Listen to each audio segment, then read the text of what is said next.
அமரன் பார்த்துட்டு நிறைய பேர் வந்து ஒரு விதமான ஒரு கிரிட்டிசிசம் வச்சுட்டு இருக்காங்க. அது என்ன கிரிட்டிசிசம்னா, மேஜர் முகுந்த் இருக்கார் இல்லையா, அவருடைய கேஸ்ட் ஒரிஜினல் கேஸ்ட்டை வெளிப்படுத்துகிற மாதிரி அந்த படத்தில் ஒரு சீன் கூட இல்லை அப்படின்னு சொல்லிட்டு நிறைய பேர் வந்து கருத்து சொல்லிட்டு இருக்காங்க.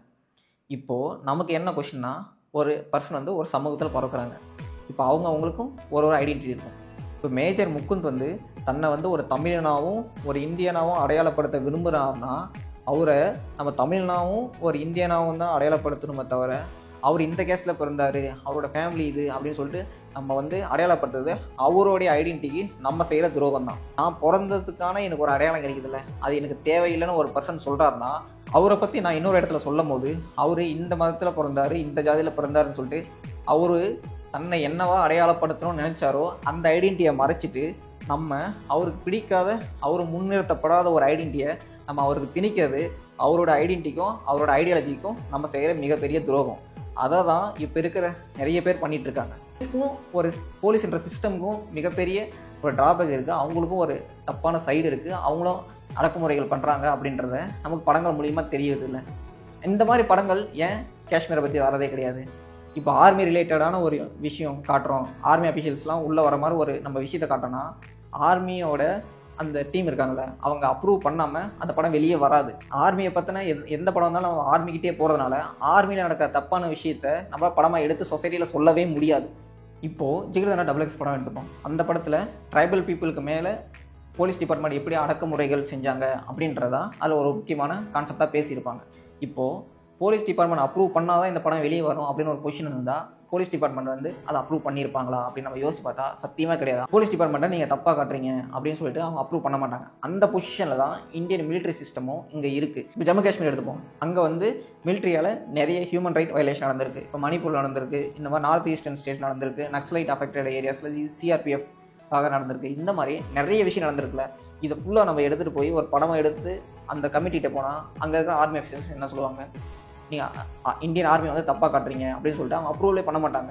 காஷ்மீரில் இருக்கிற பீப்புளுக்கு ஆர்மியை எதிர்த்து ஒரு வாய்ஸ் கிடையாது. அவங்களுக்கு அந்த வாய்ஸ் கிடைக்கும் போது அங்கே ஆர்மி என்னென்ன கொடுமைகள் பண்ணாங்க, இப்போ ஹியூமன் ரைட்ஸ் வயலேஷன் என்னென்ன பண்ணாங்கன்னு சொல்லிட்டு சொசைட்டிக்கு ஃபிலிம் மூலியமாகவோ ஒரு டாக்குமெண்ட்ரி மூலியமாகவோ ஆர்டிக்கல் மூலியமாகவோ என்னென்ன மீடியம் இருக்கோ எல்லா மூலியமாகவும் அவங்க சொல்லுவாங்க.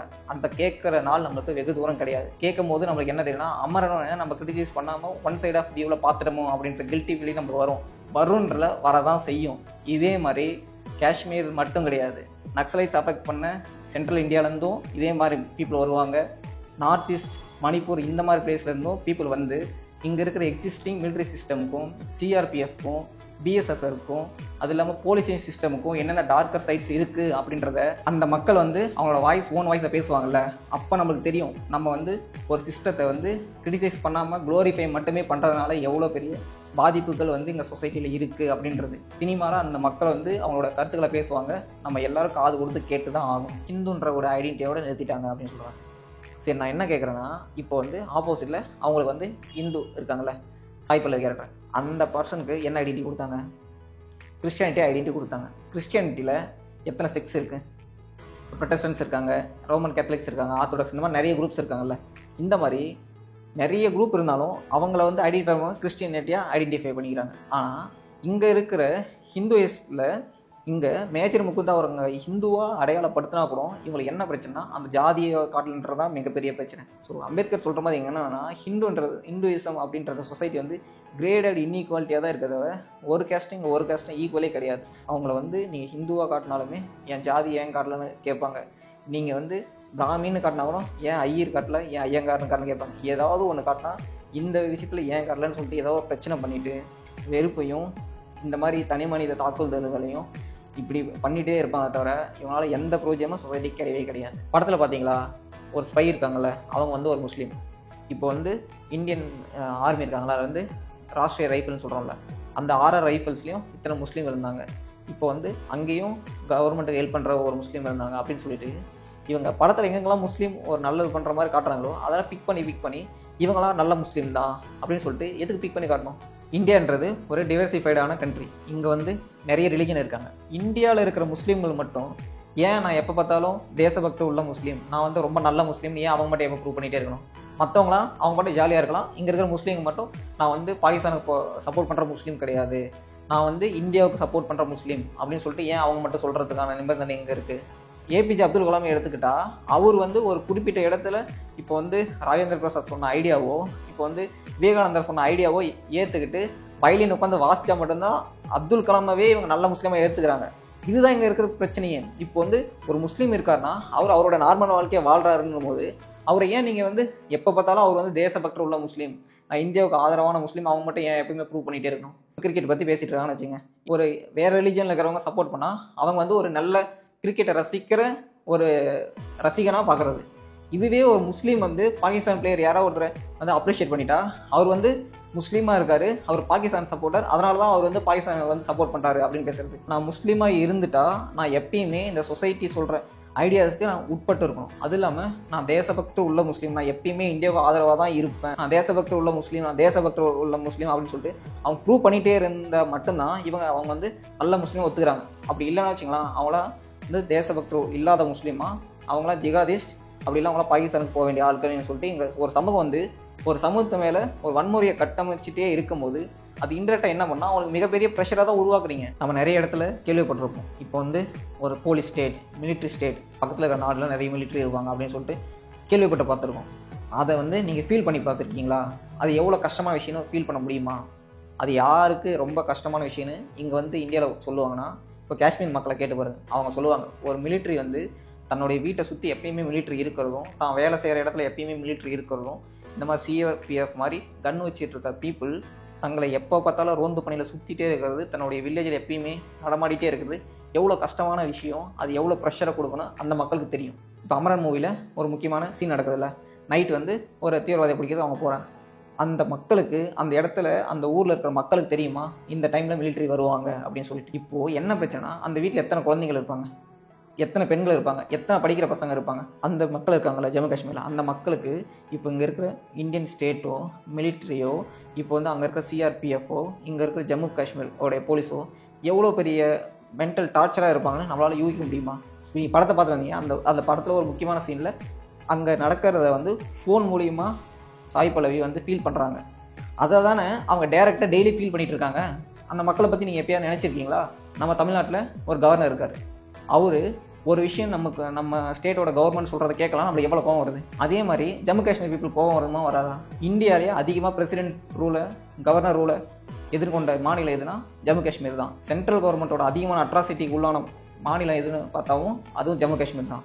படத்தில் ஆப்பிடோஸ்னு ஒரு கான்செப்ட் காட்டுறாங்க. அது என்னன்னா, அங்கே இருக்கிற பெண்கள் வந்து தன்னுடைய ஹஸ்பண்ட் இருக்காங்களா இல்லையா, பக்கத்து நாட்டுக்கு பிஓகே ரீஜன் போயிட்டாங்களா இல்லை டெரரிஸ்ட் ஆகிட்டாங்களா அப்படின்றது தெரியாமவே வாழ்ந்துட்டு இருக்கிறதா அந்த கான்செப்ட் காட்டுறாங்க. அது ரொம்ப ரொம்ப முக்கியமான விஷயம் அங்கே நடந்துட்டு தான் இருக்குது. அதுக்கு படத்து மூலிமா என்ன சொல்கிறாங்கன்னா, அதுக்கு காரணம் டெரரிஸ்ட்டும் அந்த மக்கள் வந்து பாகிஸ்தான் பிஓகேக்கு போகிறதும் தான் அப்படின்னு சொல்லிட்டு இல்லை முக்கியமாக காட்டுறாங்க. ஏன் இந்தியன் கவர்மெண்ட்டோ இந்தியன் மிலிட்ரி பீப்புளோ அவங்கள தூக்கிட்டு போய் விசாரணை பேரில் என்கவுண்டர் பண்ணதெல்லாம் அவங்களுக்கு கண்ணுக்கு தெரியாதா என்ன? ஸோ இங்கே முக்கியமான விஷயம் என்னென்னா, கவர்மெண்ட்டோட ஆர்கனைசேஷன் அப்படின்றதுனால அதுக்கு வந்து ஒரு புனித பிம்பம் கொடுத்து அவங்க செய்கிற தப்பு ஃபுல்லாக மறைக்கிறது தான் இங்கே இருக்கிற மிகப்பெரிய பிரச்சனையே.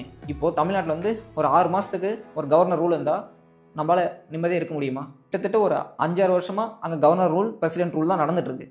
அது இல்லாமல் ஹிஸ்டாரிக்கலாக ஒரு ஸ்டேட் அதிகமாக கவர்னர் ரூலையும் ஹிஸ்டாரிக்கலாக பிரசிடென்ட் ரூலையும் பார்த்த எந்த ஸ்டேட்னா அதுவும் ஜம்மு காஷ்மீர் தான். ஒரு பீப்புளுக்கு வந்து அந்த கவர்மெண்ட் எப்படி அவங்கள அப்ரோச் பண்ணுது, அவங்கள எப்படி நடத்துது அப்படின்றதான் அந்த மக்களுக்கு அந்த கவர்மெண்ட் மேலே மிகப்பெரிய நம்பிக்கையே கொடுக்கும். அங்கே இருக்கிற மக்கள் வந்து எங்களுக்கு ஸ்டேட்டு தான் வேணும் அப்படின்னு கேட்குறாங்க, எங்களுக்கு ஒரு முக்கியமான ரைட்ஸ்லாம் வேணும், எங்களுக்குன்னு ஒரு மிகப்பெரிய லேண்ட் ரைட்ஸ்லாம் இங்கே இருக்குது அப்படின்னு சொல்லிட்டு அவங்க பேசுகிறாங்கன்னா, அவங்க ரைட்ஸ்லாம் நீங்கள் பொருட்படுத்தாமல் 370 ஆர்டிகளையும் கேன்சல் பண்ணிவிட்டு ஆர்டிகல் 335/A எடுத்துகிட்டு அவங்க ஒரு முக்கியமான ஸ்டேட்டாக இருந்தாங்க, அவங்கள உடைச்சி யூனியன் டெரிட்டரியாக மாற்றிட்டு அந்த மக்களை வந்து இவ்வளோ கொடுமைப்படுத்தினா அந்த மக்களோட வாய்ஸ் வெளியே எப்படி வரும்? ஒரு நாள் எழுதி வச்சுக்கோங்க, அங்கேருந்து ஒரு நாள் எல்லாத்துக்கும் வாய்ஸ் வரும். அவங்க வந்து வெளியே வந்து இந்த கவர்மெண்ட், இந்த மிலிட்ரி, இந்த சிஆர்பிஎஃப், இந்த ஜம்மு காஷ்மீர் போலீஸ் எல்லாரும் எங்களுக்கு இவ்வளோ பெரிய கொடுமையை பண்ணாங்க அப்படின்னு சொல்லிட்டு இங்கே இருக்கிற உலகத்துக்கு இப்போ அமரனை கொண்டாடிட்டு இருக்க இந்த மாதிரி மிலிட்ரி படங்களை, மிலிட்ரி ஹீரோஸை கொண்டாடிட்டு இருக்க எல்லா படத்துக்கும் பதில் சொல்லுவாங்க. அப்போ நீங்கள் நினைப்பீங்க, நாங்கள் தப்பான படத்தை தப்பான டைமில் தப்பான விதமாக கொண்டாடிட்டோம் அப்படின்னு நினைப்பீங்க. அமரன் படத்தில் வரவங்களாம் என்ன பேசுகிறாங்கன்னா, ராணுவ எவ்வளோ கஷ்டப்பட்டு வேலை செய்கிறாங்க பார்த்தீங்களா, 16 மணி நேரம் 20 மணி நேரம் வேலை செய்கிறாங்க அப்படின்னு பேசுகிறாங்க. எனக்கு இதை கேட்கும்போது என்ன தோணுதுன்னா, இதில் என்ன ஒரு பெருமை இருக்குன்னு எனக்கு சுத்தமாக புரியலை. ஏன்னா ஒரு மனுஷனை வந்து நார்மலாக 8 மணி நேரம் 10 மணி நேரம் தான் வேலை செய்ய முடியும். அங்கே ஒருத்தர் 16 மணி நேரம் கஷ்டப்பட்டு வேலை செஞ்சுட்டு இருக்கான். இதை நீங்கள் எப்படி பெருமையாக பேசுகிறீங்க? அதுவும் இல்லாமல் இங்கே இருக்கிற நார்மலாக வேலை செய்கிறவங்களே அவங்க லோன் இல்லாமல் இஎம்ஐ இல்லாமல் ஒரு வீடு கட்டுறாங்க. அங்கே ஆர்மி ஆஃபீஸரில் ஒருத்தர் வந்து மேஜராக இருக்கார், அவரால் கம்ஃபர்டபுளான ஒரு வீடு வாங்க முடியல. அப்படி தான் அங்கே ஆர்மி ஆஃபீஸர்ஸோட ஒரு நிலைமை இருக்குது. இப்போ நீங்கள் நினச்சி பாருங்களா, ஒரு கம்பெனியில் 8 மணி நேரம் வேலை செய்கிறவன் ஒரு 16 மணி நேரம் வேலை செய்கிறான்னு வச்சுக்கலாம். நம்ம என்ன சொல்லுவோம்? உழைப்பு சுரண்டை நடக்குது அப்படின்னு சொல்லிட்டு சொல்லுவோம். உண்மையை சொல்லணும்னா இந்தியன் பார்டருக்கு தேவையான மேன் பவர் இல்லைன்றதானே அதில் மிகப்பெரிய பிரச்சனை. ஒரு மனுஷன் 8 மணி நேரம் வேலை செய்கிறத டபுளாக 20 மணி நேரம் டபுளாக செஞ்சு அதுக்கு மேலே 20 மணி நேரம் வேலை செய்கிறான், தூங்காமல் வேலை செய்கிறான்னா அங்கே 8 மணி நேரம் வேலை செஞ்சுட்டு ரெஸ்ட் எடுக்கிறதுக்கு அடுத்த ஆள் வரதுக்கான ஆள் இல்லைன்றதானே முக்கியமான பிரச்சனை. இந்தியன் கவர்மெண்ட்டோ இந்தியன் சொசைட்டியோ அங்கே கஷ்டப்பட்டு வேலை செஞ்சு உழைப்பு சுரண்டில் இருக்கிறவங்கள இங்கே தியாகிகளாக பேசி அவங்களுக்கான ரைட்ஸை யாரும் பேசுகிறதே கிடையாது. இதுதான் இங்கே முக்கியமான விஷயம். ஒரு ஆர்மி ஆஃபீஸருக்கு கவர்மெண்ட் அலோகேட் பண்ண லீவ் எவ்வளோ? 90 டேஸ். இப்போ இந்த 90 டேஸை கவர்மெண்ட் கொடுக்குறாங்களா? கொடுக்குறதில்ல. ஏன்னா இவர் 90 டேஸ் லீவ் போயிட்டா அந்த வேலையை பார்க்கறதுக்கான மேன் பவர் இந்தியன் கவர்மெண்ட்கிட்டயோ இந்தியன் மிலிட்டரிகிட்டயோ இல்லைன்றதான் இங்கே நிதர்சனமான உண்மை. ஸோ அவங்க எல்லாரும் ஓவர் ஒர்க் பண்ணிட்டு இருக்காங்க. ஆர்மி ஆஃபீஸராக யார் போய் உள்ள வேலை செய்கிறாங்களோ அவங்கள ஃபுல்லாக நம்ம வந்து உழைப்பு சுரண்டல் பண்ணிவிட்டு அவரை வந்து புனிதப்படுத்தி நம்ம வந்து அவங்கள எக்ஸ்ப்ளாய்ட் பண்ணிட்டு இருக்கோம் இந்தியன் சொசைட்டியாக. மேஜருக்கு கொடுக்குற சம்பளமே பத்தலன்னு சொல்லிட்டு படத்தில் காட்டுறாங்க.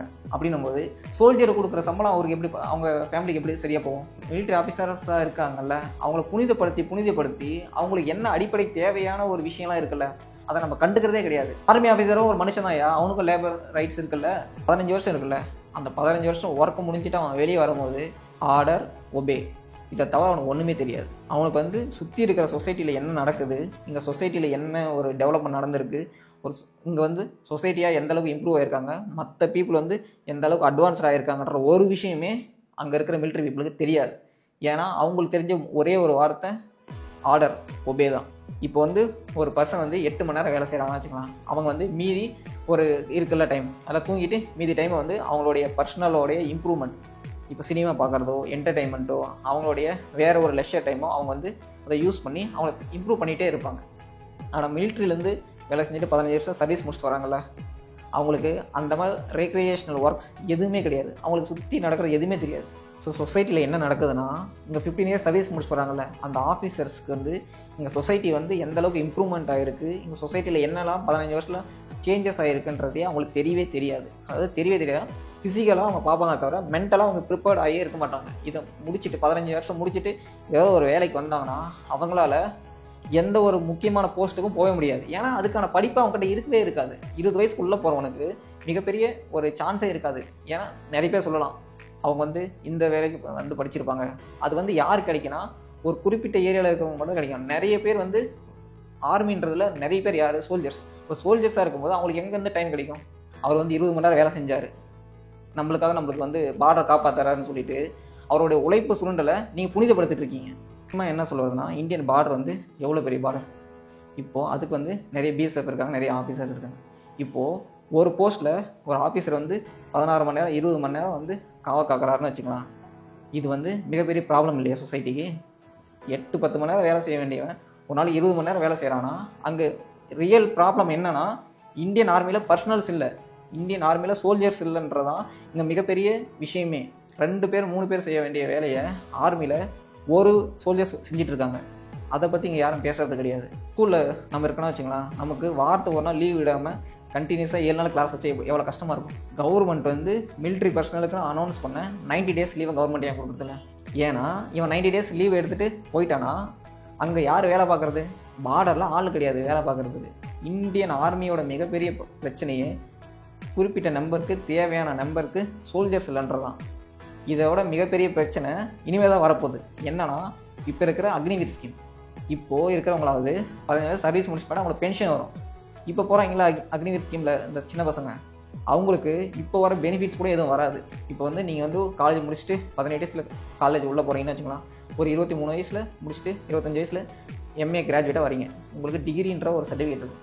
அந்த அக்னிவீருக்கு ஒரு 4-5 வருஷம் போயிட்டு வராங்களே, அவங்ககிட்ட என்ன ஒரு டிகிரி சர்டிஃபிகேட் இருக்குது? இந்தியன் சொசைட்டியும் இந்தியன் மிலிட்ரி சிஸ்டமும் இங்கே மிகப்பெரிய கிரைசிஸை நோக்கி போயிட்டுருக்கு. வாட்ச்மேன் வேலைக்கு போகிறதுக்கும் செக்யூரிட்டி கார்டு வேலைக்கு போகிறதுக்கான கெப்பாசிட்டி மட்டும்தான் அவங்கள வளர்த்து வச்சுருக்கு இந்த சமூகமும் இந்த சிஸ்டமும். அவங்களுக்கு வேறு எந்த ஒரு முக்கியமான ஸ்கில்ஸும் கொடுக்குறதே கிடையாது. இங்கே அக்னிவீர் ஸ்கீம் இருக்குல்ல, இது அதோட மிகப்பெரிய பிரச்சனை. ஏன்னா இவங்களுக்காவது பென்ஷன்ஸாவது இருக்குது, பென்ஷன்ஸை வச்சு வாழ்க்கையாவது ஓட்டுவாங்க. இவங்களுக்கு அதுவும் கிடையாது. அந்த பென்ஷனை நம்பியும் அந்த செக்யூரிட்டி கார்ட்ஸ் ஒர்க்கை நம்பி தான் இருக்குது. இதுதான் இங்கே மிலிட்ரி அஃபீஷியல்ஸோட சோல்ஜர்ஸோட முக்கியமான நிலைமை. அவருக்கு மரியாதை மட்டுமே அவர் வைத்த நிரப்பாது, அவர் தேவையை வந்து நிரப்பாது. அவருக்கு என்ன தேவையோ அதை வந்து கவர்மெண்ட்டோ சொசைட்டியோ நம்ம செஞ்சால் தான் அவருடைய வாழ்க்கை வந்து நல்லா தான் நடக்கும். ஸோ இங்கே பிரச்சனை என்னென்னா, மிலிட்ரி பர்சனுக்கு நம்ம வந்து ஒரு நார்மலான மனுஷன் கிடையாது. அவங்க மிகப்பெரிய தியாகிகள். அவங்க ஒரு போற்றுதலுக்குரிய மனிதர்கள், புனிதமானவர்கள் அப்படின்னு சொல்லிட்டு ஒரு கட்டமைப்பை கட்டி என்ன பண்ணுறோன்னா, அவங்கள வந்து நம்ம வந்து ஒரு உயர்வான இடத்துக்கு கொண்டு போய் வச்சுட்டு அவங்களோட தேவையை ஃபுல்லாக நம்ம பேசுகிறதே கிடையாது. அவங்கள உயர்வாக கொண்டு போய் வச்சு அவங்கள மரியாதை கொடுக்குறது தப்பு கிடையாது. அவங்களோட தேவையை கேட்டு அதை பூர்த்தி செய்யாமல் அவங்களுக்கு தேவையான சலுகைகளை செய்யாமல் இருக்கிறது நம்மளோட மிகப்பெரிய தப்பு. நாளில் ஒரு நாள் அங்கே இருக்கிற மிலிட்ரி அஃபீஷியல்ஸ் வந்து இங்கே வந்து நிறைய பேர் போராட்டம் பண்ணுறாங்களே, அந்த மாதிரி ஒரு நாள் ஆர்மி சோல்ஜர்ஸ் ஃபுல்லாக எங்களுக்கு வந்து பென்ஷன் கொடுங்க, எங்களுக்கு வந்து அக்னிவீர் ஸ்கீம் வந்து வெளியே வரவங்கலாம் எங்களுக்கும் பென்ஷன் கொடுங்க, எங்களுக்கும் வேலை கொடுங்கன்னு சொல்லிட்டு ஒரு நாள் போராட்டம் பண்ணுவான். அப்போ தெரியும்